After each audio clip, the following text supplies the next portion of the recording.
Hello, it's great to meet you. Thank you for taking the time to speak with me today. How are you today? I'm fine, thank you. How are you? Good. Can I ask you a little bit about yourself? Sure. Yeah, okay.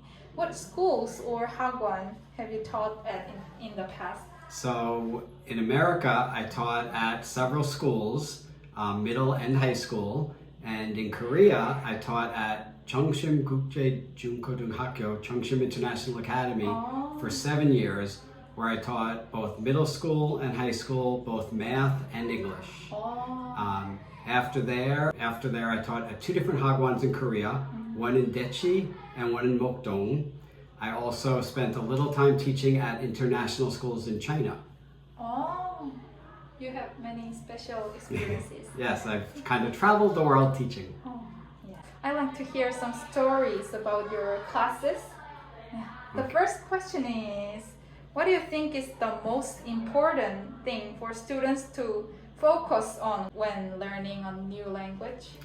So when learning a new language, they need to listen to how things are pronounced and practice pronouncing it well.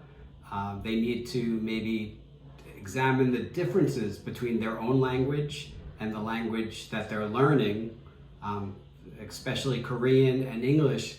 There are many challenging things for Koreans. I know you don't use little articles like a and the in Korean, but they're very important in English. So it's kind of important to pay attention to the differences. The second one is, what kind of students are the difficult students for you? I mean, difficult to teach. So the ones that don't want to learn are usually the most difficult, although sometimes when you make the learning fun for them, they can change from not wanting to learn to really enjoying learning. But in general, the ones who don't really want to learn and they just are being forced to learn are the most difficult. Oh, yeah. In the opposite side, what kind of students are the best students for you? So actually my very first year at Chungshim, when I was teaching math, my students really wanted to learn and they asked me questions that I was never asked for in the 8 years before in America. Often, why does something happen? Why does it work? Why do we do this? And as an American teacher, we don't usually get that question, so it made me a better teacher by them really wanting to understand. So I really enjoyed that because it wasn't common for me, so that I'm also learning by helping them learn. Want to learn and want to understand what they are learning, as opposed to my students in America that mostly just wanted to learn what they needed to learn and move on. They didn't care what was going on, why it was going on. They just wanted to know what they needed to know. If some students don't want to talk or refuse to talk in English, what can you do for them? So first you have to make them feel comfortable. If they don't feel comfortable, they feel that they might get embarrassed by talking, then they'll never talk. So you have to gently ease them into it. You can start with asking them easier questions. Maybe it's just repeat some words. And then as they get more comfortable, they will begin to speak.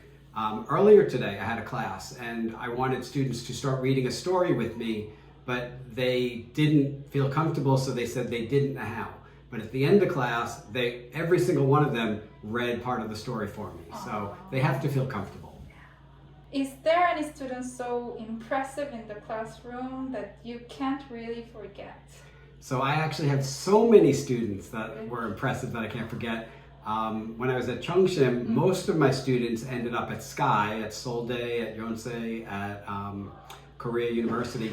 They were just so good that you expect them. So I have many former students that are doctors, that are lawyers, that are just, they've gone so far. So being that I started at Chungshim in 2009, these students are now out of the university, did their military service for guys, and they have great jobs and they're doing really well. And in school, they really worked hard. And it showed that they worked hard and now they're doing well. So I have many students that I just can't forget. I do have one student that was a music star and now he tours the world playing guitar, Jung Sung-ha. I know. So I still am in contact with him, and once in a while we meet for a meal. But it's really nice. I actually went and saw him in concert. He invited me to his concert, and I went and saw him perform. And it's always so nice to see your former students being so successful. Yeah. Can I ask you a little more about your life in Korea? Sure. What was the best experience you had while working in Korea? So, what was the best experience? Teaching is something that I enjoy, so obviously most of my teaching is a wonderful experience, but we had students from outside of Korea come visit our school, and we showed them around Korea. We took them all over Seoul. We went to the palace by the Blue House, and as I was leaving the palace, EBS came up to me and asked me if they could interview me on TV. So that was a really exciting thing. So being on EBS, showing my students that I could speak English well and be used for demonstration was very nice. What language challenges have you faced while working in Korea? So even I can read and write Korean, but when I say Korean words, people hear different than I think I'm saying. If I pronounce something, they don't understand me. And when I listen to them speak, I hear different sounds than they're saying. I hear something different. So I seem to have trouble grasping the Korean language myself.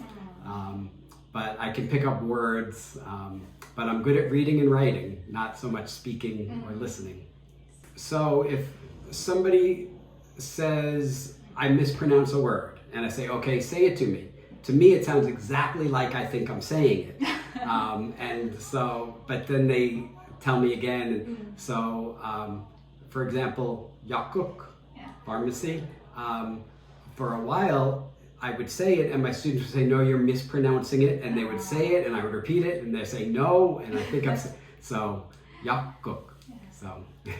How do you feel about the social atmosphere in Korea?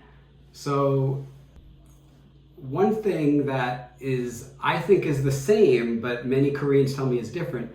When I've had Korean former students visit me in America, we go walk in a park. And as you're passing people, you smile, you say hello, you're polite.